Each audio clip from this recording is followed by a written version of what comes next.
Head Coach Jim Fleming. Take Coach, questions. You guys played this team 2 years in a row. As you guys prepared for them and faced them again, what was different about this year's CCSU team? I don't know how different they were. I mean, I went back and watched last year's game, and I saw a very talented football team that played their tails off. Physical. They had the same quarterback and the same back, right? I mean, they had the same playmakers. I think Rhody played, as I watched tape during the course of the year, has made improvement. I thought delivering the ball real quick. I mean, he's done it versus everybody in that conference, and they felt confident throwing 62 times against us. I don't know if it's a whole bunch different. I think that they've been a very solid program, and when you look at a team that's able to come back to the playoffs, you got to respect the job that the coach is doing there. And so I don't see a whole bunch I see what you see with development of a program and a winning program. You see consistency no matter who is there. Got some good players out there. I was surprised walking on the field. I said, damn, these guys are a lot better looking than I thought they would be. And last year, Howard had 100 yards. You guys, you touched on it that, it was an emphasis to, lock in on him. How much was it focus to, stop him and hone in on him heading into this game? We'll put it this way. I just got out of the locker room with Coach Laurenti, and he said he was clenched pretty tight every time the kid touched the ball. But so was our defense. I mean, they were closing down gaps. We had to play, unfortunately, without Case Mankins, which was a big concern going into the game. But I think that Pat Conserve stepped up and filled in a big-time way. We thought we played good team defense versus the run, but then you're able to get a lead with early in the first quarter to get up 14 points. That changes things a little bit for them. I don't think it changed it entirely, but it was good to play with a lead versus those guys, so you can't have a full dose of number 7. Jim, we've talked about over the course of the year that you'd like things to be easier, obviously, on game days, but does it almost have value that you've had to struggle and be in so many close ones when you're right back there again in the fourth quarter? Yeah, I think so. We talked about that as a team, going into it. You got when you have 12 games you played and you've been through all different kinds of situations, both tight games and games that we had good control of. So you learn from each one of those experiences. So, there's really nothing that should surprise you. But our emphasis and our message was that, you start off in training camp and you've earned the right to play 12 games. Then you finish a regular season and you've earned the right to play 5 more if you can stay alive. So really, the thought of how you win or how well you win or how poorly you win, it doesn't matter, man. You win and you move on. And now you certainly have things we can correct, certain things that you want to go ahead and make sure we continue to get better at. But it's all about, win or go home. And so, you win, you're happy, and I'm fine. It wasn't pretty in certain areas. We've had last 2 weeks, a couple of things that when it goes wrong, it really starts to snowball, and we got to be able to eliminate that. I think that there was, a missed field goal. I think that, the touchdown call back on Marquise, it was a great play, but they call holding on Greg.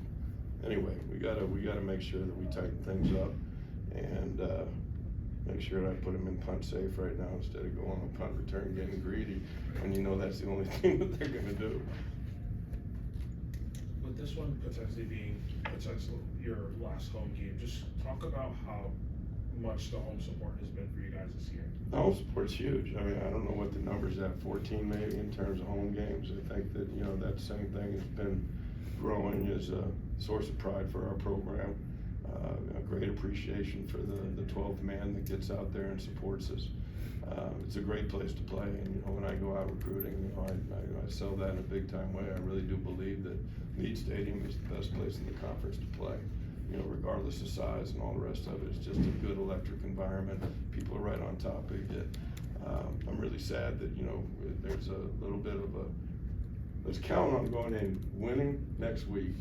Count on North Dakota State getting beat, and then we'll get a home game whoever they play. All right, and then we get a final home game, and they'll have to stop ripping down the stands. But we're going to be out of that thing for a year. I think that was an emotional piece for a lot of these guys.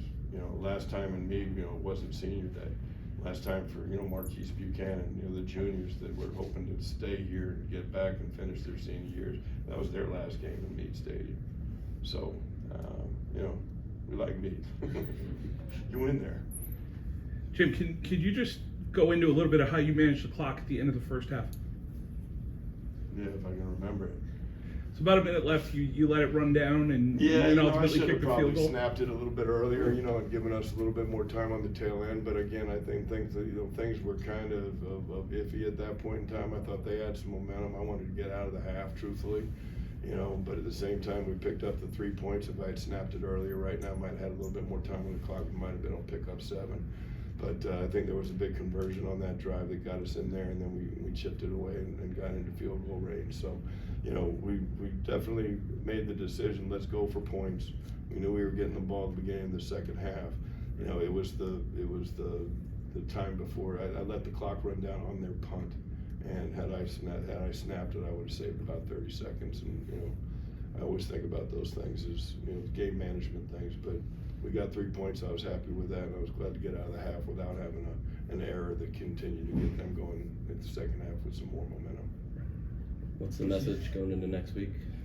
The message is the same it has been every week. You know, I think that we've got, you know, we'll get up tomorrow and get into the training room and take care of your bodies. I think, you know, it's good practice each and every day. We got to learn a new opponent.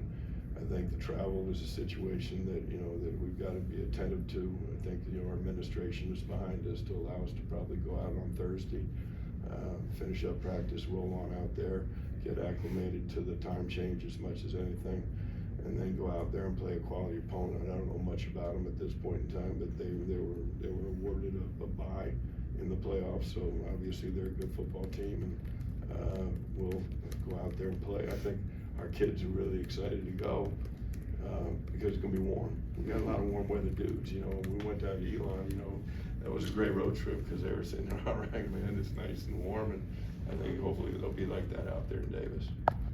Coach, these past 2 seasons, a couple of the best in Rhode Island football history, 2 playoff home games.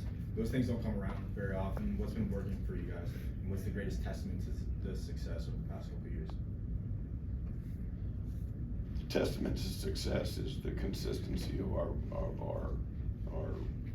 preparation, the consistency of holding, you know, making the right moves with coaching staffs. You know, our coaching staff has been fairly well intact. I think I'd put my coaching staff up against anybody. I think retention of players is obviously really critical this day and age right now. I think we've been able to recruit and hold on to some very talented players, as you see. So, you know, it really is, you know, a testimony to, you know, our continued growth that seems to have happened over my 12 years here, and has started to really, you know, take off with success. And that success is mirrored and led by the recognition by our university administration. I think Mark Parlange sets a target for upward mobility in absolutely every area, and to represent the school, you know, as what it is, a school of excellence, is what we strive to do. So I just think that, you know, we're part of the machine, but we are a recognizable part of the machine. You know, people look in the sports page to see what happened to URI now, and that puts the name out there, and that helps the university. And obviously, we're very pleased to win games and get to the playoffs 2 years in a row. Jim, just a couple of injury updates on Case Mankins and Thomas Bucks. Yeah, Case was in concussion protocol. Our doctors, you know, did everything in the world, you know, to try to give him an opportunity to play. But you know, he'll be cleaned up probably tomorrow morning and fine, ready to go. So probably a blessing in disguise. You know, get a week off for a big body that can go in there and bang out versus Davis. And Thomas, sadly, you know, you know, he had a broken fibula, so he probably needs done for the season, and that's emotional. Yeah. Thanks, everybody.